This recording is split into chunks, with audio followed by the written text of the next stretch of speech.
The Eurozone crisis is extraordinarily complicated.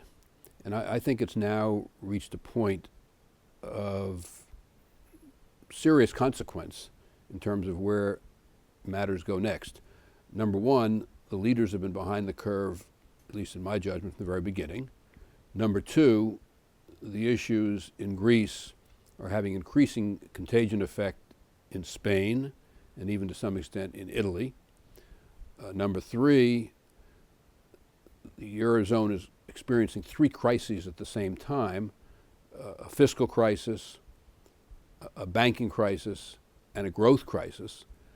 I think there are substantive measures that, if the leaders would enact them, could enable the Eurozone to reestablish stability for the interim period while it continues to work in what I think is a longer term project, which is the fundamental change the Eurozone will need if it's going to be long lasting.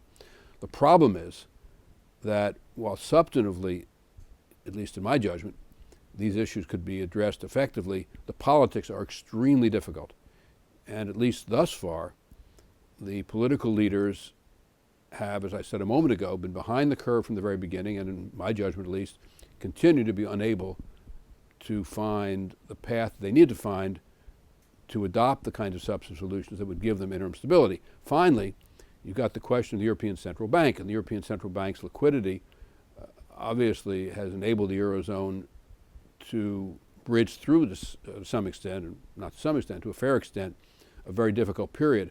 But I think there are real limits, possibly on how much the Eurozone will be willing to continue extending additional liquidity, and even if they are willing to, how much they can do effectively, because I think the problem is that at some point the markets could become sufficiently concerned about the issuance of additional currency, and as a result could begin to dispose of all kinds of, virtually all, euro-denominated assets, in which case you could have a crisis in the markets. The bond market runs from banks, wholesale funding to the banks, the inability of private sector companies to borrow effectively to run their businesses. You could have the very kind of market crisis that all of this has been about avoiding from the very beginning. So I think we're at a really important time, a critical juncture with respect to the Eurozone.